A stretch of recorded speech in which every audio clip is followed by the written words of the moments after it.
ज्योतिष में ऋणों का क्या महत्व होता है?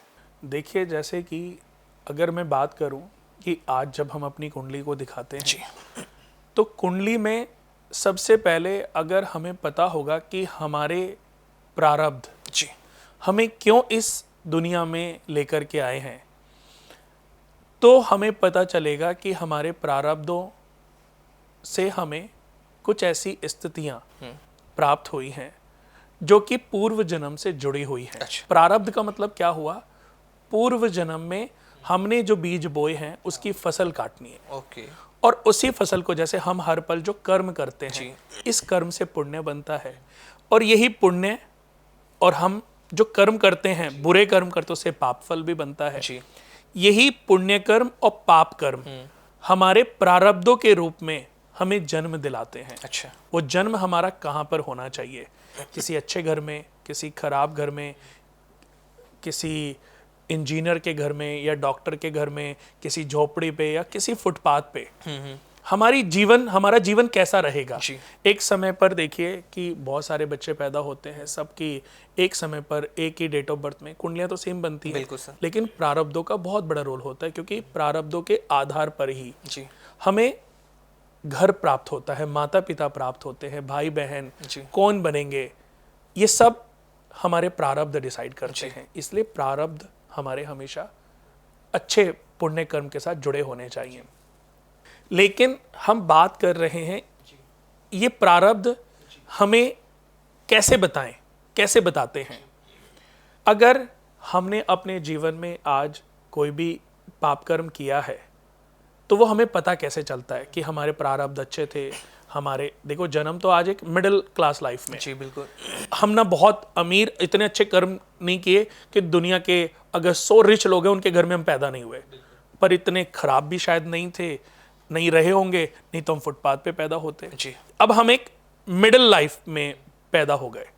अब मिडिल लाइफ में हम अपने बारे में जानने के लिए अपनी, सबसे पहले हमारे पास ऑप्शन सिर्फ एक ही है, जी। अपने पूर्व जन्म के पाप कर्म और पुण्य कर्म के बारे में जानने के लिए हम अपनी कुंडली से देख सकते हैं। जी। किसी एस्ट्रोलॉजर से अपनी कुंडली बनवा सकते हैं। आज के समय पे मैंने देखा है कि एस्ट्रोलॉजर क्या कर रहे हैं, जी। कुंडली बनाई और बताना शुरू कर दिया। मैं 99% यही देखता हूँ। ऋण हमारे जीवन में बहुत बड़ा रोल प्ले करते हैं। जी। दोस्तों, आपको ये सबसे पहले समझना होगा कि हमारी जन्म कुंडली क्या प्रारब्ध लेकर के आई है, क्या ऋण, क्या दोष, क्या योग। ऐसे ही हमारी जन्म कुंडली के 12 भाव हैं। जी बिल्कुल। इन 12 भाव में प्रथम भाव स्वस्थ स्वभाव, बल, शौर्य, रूप, चिन्ह, आकृति, प्रकृति, विद्वता और सम्मान का है। अच्छा।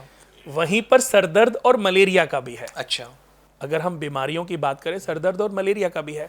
सेकंड हाउस धन, नेत्र, मित्र, कुटुंब, अर्जित धन, क्रय विक्रय, विद्वता, क्रोध, कोष, खजाना, परिवारजन, मित्रजन। जी। वहीं पर कंठ का भी है, आंखों का भी है। हाँ। नेत्र रोग, अगर आपको चश्मा लगा है तो 100% आपका सेकंड हाउस पीड़ित होगा। अच्छा। सेकंड हाउस में सूर्य की पोजीशन होगी या सेकंड हाउस में केतु की पोजीशन या मंगल की पोजीशन होगी, इसकी वजह से आपको ये प्रॉब्लम होगी। जी जी जी। मुख रोग जितने भी हैं, कंठ रोग जितने भी हैं, आईज रोग जितने भी हैं, वो सेकंड हाउस से देखे जाते हैं। ठीक है। ग्रहों में सूर्य से देखे जाते हैं। हाँ। तीसरा घर पराक्रम, सहोदर, पास के संबंधी, जी। मित्रजन, पावर, शक्तियां, जी।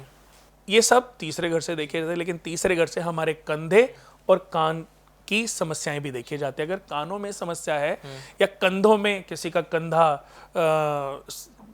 उतर गया, कंधे में दर्द हो रही है, सर्वाइकल प्रॉब्लम हो रही है, तो तीसरा घर पीड़ित है। जी। तीसरे घर के इश्यूज हैं। ऐसे ही दोस्तों, चौथा घर सुख, संपत्ति, इनकम, आय, भूमि, वाहन, लेकिन हार्ट का भी है, पेट का भी है, फेफड़ों का भी है, लंग्स का भी है। किसी को ओपन हार्ट सर्जरी अगर हो रही है तो 4th हाउस से देखी जाती है। कैंसर जैसी बड़ी बीमारी जी। 4th हाउस से देखी जाती है। अच्छा। शायद बहुत लोगों को पता नहीं होगा। Yes yes. ग्रहों की बात करूं तो जुपिटर से कैंसर देखा जाता है। जितना भी लोग अज्ञानता की तरफ बढ़ रहे हैं, प्लास्टिक को यूज कर रहे हैं, प्लास्टिक के खाने में गर्म कर रहे हैं, माइक्रोवेव में खाना गर्म कर रहे हैं, कैंसर की बीमारियों को प्राथमिकता दे रहे हैं, बढ़ा रहे हैं, अपने बच्चों को धीरे धीरे बीमारियों की तरफ धकेल रहे हैं। 4th हाउस हमारे पूरे चेस्ट का है। जी। किसी लेडीज को ब्रेस्ट कैंसर है, 4th हाउस से देखेंगे। ओके। किसी को शुगर की प्रॉब्लम है, किसी को स्टंट डला है, किसी का ब्लड प्रेशर बढ़ रहा है, 5वें घर से देखेंगे।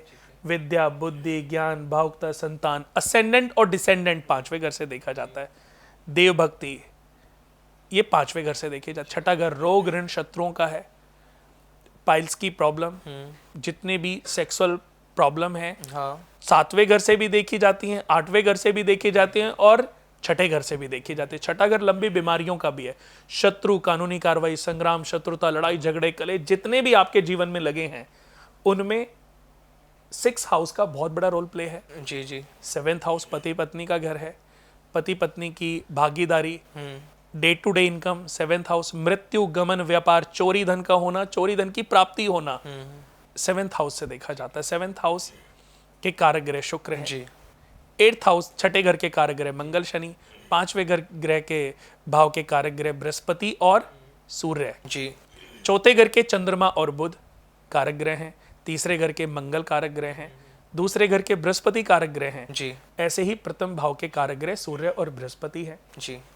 8th हाउस आयु, संकट, दुर्घटना, मृत्यु के कारण अकल्पित लाभ, लांछन, रुकावटें, व्याधि, समुद्र यात्राएं, ऋण का होना और उतरना, अंडकोश, योनि की प्रॉब्लम, सेक्सुअल पार्ट में प्रॉब्लम होना, इन्फेक्शन होना, किडनी में प्रॉब्लम होना, 8th हाउस से देखी जाती है। किसी को स्वप्न दोष होते हैं, किसी का आफ्टर 60-70 के बाद देखो यूरिन कपड़ों में निकलने लगता है, बहुत प्रॉब्लम्स आती हैं। Yes, sir. शुगर की लंबी बीमारियां 8th हाउस से देखी जाती हैं। ओके। 9th हाउस धर्म, तप, श्रद्धा, भाग्योदय, दूर की यात्राएं, जल प्रवास, तत्व ज्ञान, बुद्धिमता, ग्रंथ, दीक्षा, देवग्रह 9th हाउस से देखे जाते हैं। 9th हाउस के कारक ग्रह बृहस्पति हुए, 8th हाउस के कारक ग्रह शनि हुए। 9th हाउस अगर हम बीमारियों की बात करें, पैरालाइसिस होना, लकवे की प्रॉब्लम, पैरालाइसिस, शरीर के कुछ भाग को, हाँ हाँ।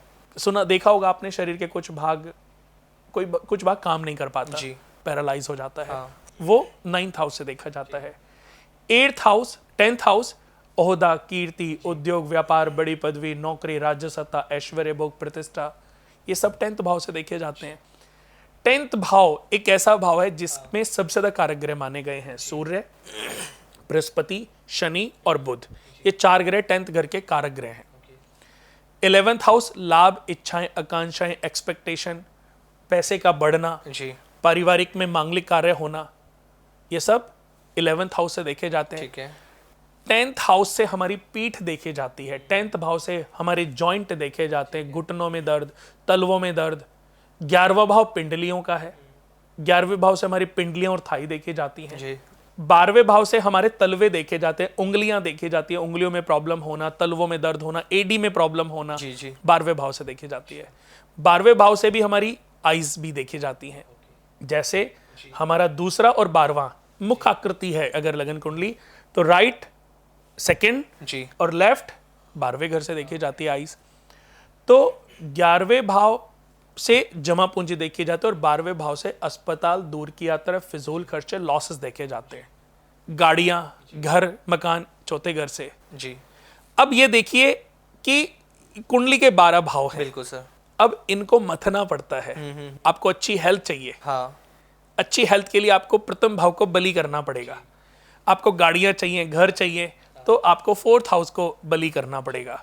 आपको अच्छी एजुकेशन चाहिए, 5वें घर को बलि करना पड़ेगा। आपको बिजनेस बहुत सारा, मल्टीपल रिसोर्सेस से बिजनेस चाहिए, तो आपको 10th घर को बलि करना पड़ेगा। हाँ। तो ये कैसे बलि करोगे? जी। इनको मथना पड़ता है। अच्छा। जब मंथन करते हो तो क्या होता है? पहले विष निकलता है। जी। समुद्र मंथन हुआ तो सबसे पहले विष निकला। हाँ। जब देवताओं और दैत्यों ने देखा कि इस विष की जो बूंद, इस विष से जो भाप निकल रही थी, उसको भी वो सह नहीं पा रहे थे। अच्छा। खराश पैदा हो गई, बेहोशी जैसी स्थिति डेवलप हो गई। तब उन्होंने शिव भगवान की स्तुति की। अच्छा।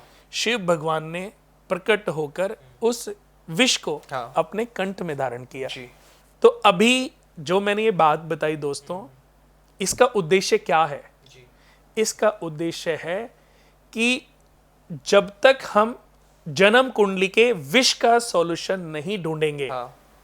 ऋणों का सॉल्यूशन नहीं ढूंढेंगे, हम अमृत तक पहुंच ही नहीं सकते।